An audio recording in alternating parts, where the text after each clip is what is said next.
2. Lélia, j'ai peur de vous. Plus je vous vois et moins je vous devine. Vous me ballottez sur une mer d'inquiétude et de doute. Vous semblez vous faire un jeu de mes angoisses.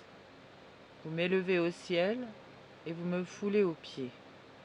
Vous m'emportez avec vous dans les nuées radieuses, et puis vous me précipitez dans le noir chaos.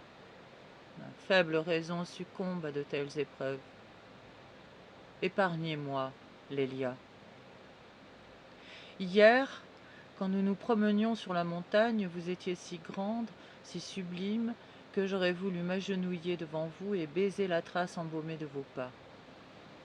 Quand le Christ fut transfiguré dans une nuée d'or et sembla nager aux yeux de ses apôtres dans un fluide embrasé, ils se prosternèrent et dirent « Seigneur, vous êtes bien le Fils de Dieu. » Et puis, quand la nuée se fut évanouie et que le prophète descendit la montagne avec ses compagnons, ils se demandèrent sans doute avec inquiétude « Cet homme qui marche avec nous, qui parle avec nous, qui va souper avec nous, est-il donc le même que nous venons de voir enveloppé de voiles de feu et tout rayonnant de l'Esprit du Seigneur?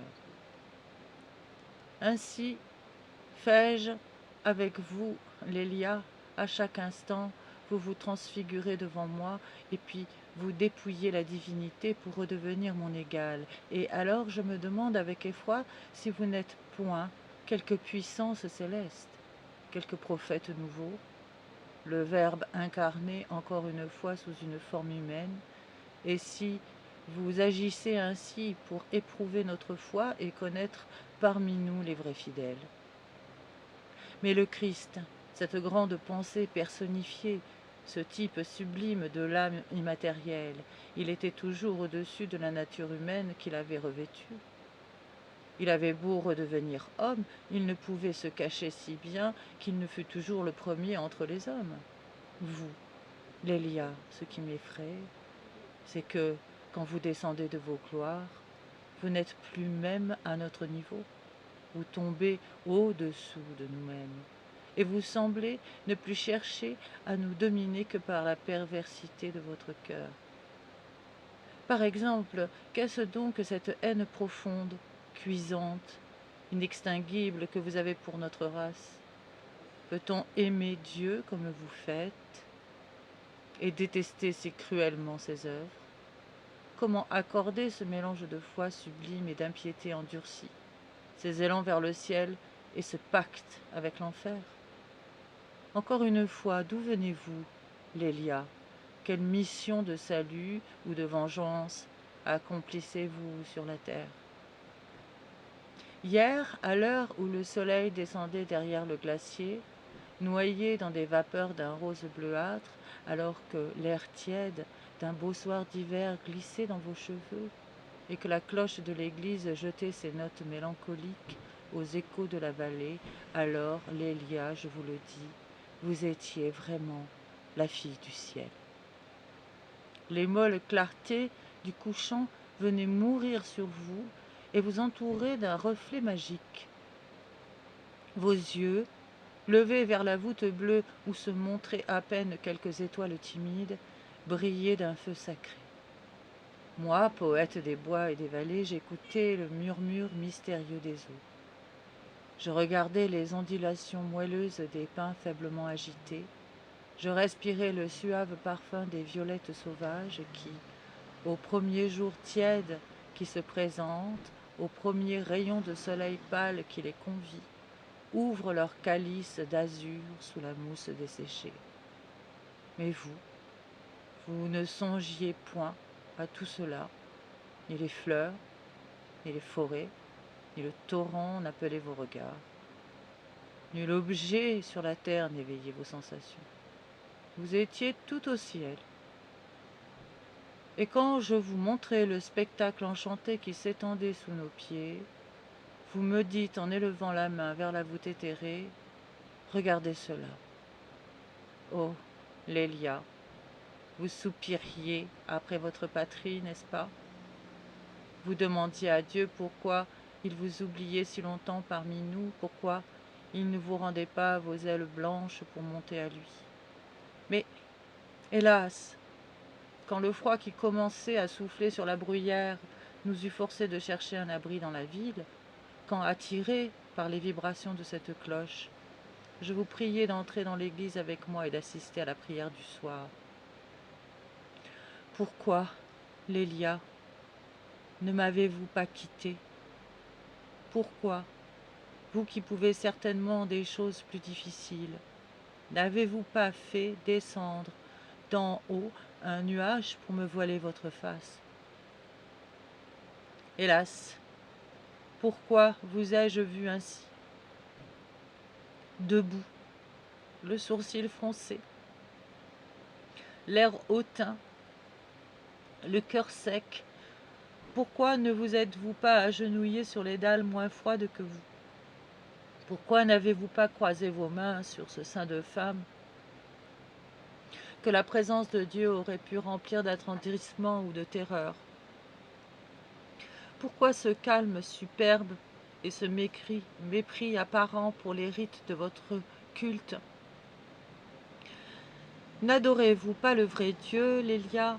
Venez-vous des contrées brûlantes où l'on sacrifie à Brahma ou des bords de ces grands fleuves sans nom, où l'homme implore l'esprit du mal plutôt que celui du bien? Car nous ne savons ni votre famille, ni les climats qui vous ont vu naître. Nul ne le sait. Et le mystère qui vous environne nous rend superstitieux malgré nous. Vous, insensibles, vous, impies, oh, cela ne se peut pas, mais dites-moi, au nom du ciel, que devient donc à ces heures terribles cette grande âme où la poésie ruisselle, où l'enthousiasme déborde, et dont le feu nous gagne et nous entraîne au-delà de tout ce que nous avions senti? À quoi songiez-vous hier? Qu'aviez-vous fait de vous-même quand vous étiez là, muette et glacée dans le temple, debout comme le pharisien, mesurant Dieu sans trembler, sourde aux saints cantiques, insensible à l'encens, aux fleurs effeuillées, aux soupirs de l'orgue, à toute la poésie du Saint-Lieu? Et comme elle était belle pourtant, cette église imprégnée d'humides parfums, palpitante d'harmonie sacrée, comme la flamme des lampes d'argent s'exhalait blanche et mate dans les nuages d'opale du benjoin embrasé, tandis que les cassolettes de vermeil envoyaient à la voûte les gracieuses spirales d'une fumée odorante. Comme les lames d'or du tabernacle s'élevaient, légères et rayonnantes, sous le reflet des cierges. Et quand le prêtre, ce grand et beau prêtre irlandais, dont les cheveux sont si noirs, dont la taille est si majestueuse, le regard si austère et la parole si sonore, descendit lentement les degrés de l'autel, traînant sur les tapis son long manteau de velours. Quand il éleva sa grande voix, triste et pénétrante comme les vents qui soufflent dans sa patrie, quand il nous dit, en nous présentant l'ostensoir étincelant, ce mot si puissant dans sa bouche: Adoremus. Alors, Lélia, je me sentis pénétrée d'une sainte frayeur, et me jetant à genoux sur le marbre, je frappai ma poitrine et je baissai les yeux. Mais votre pensée est si intimement liée dans mon âme à toutes les grandes pensées que je me retournai presque aussitôt vers vous pour partager avec vous cette émotion délicieuse, ou peut-être que Dieu maintenant me le pardonne pour vous adresser la moitié de ses humbles adorations. Mais vous étiez debout. Vous n'avez pas plié le genou, vous n'avez pas baissé les yeux. Votre Votre regard superbe s'est promené, froid et scrutateur sur le prêtre, sur l'hostie, sur la foule prosternée. Rien de tout cela ne vous a parlé. Seule, toute seule parmi nous tous, vous avez refusé votre prière au Seigneur.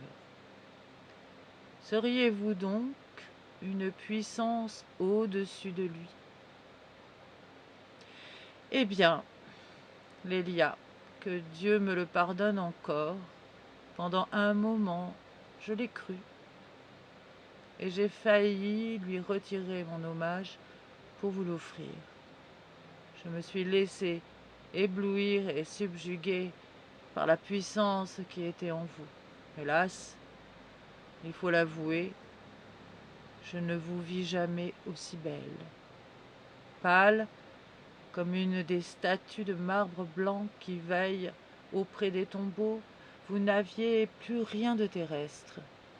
Vos yeux brillaient d'un feu sombre, et votre vaste front, dont vous aviez écarté vos cheveux noirs, s'élevait, sublime d'orgueil et de génie, au-dessus de la foule, au-dessus du prêtre, au-dessus de Dieu même.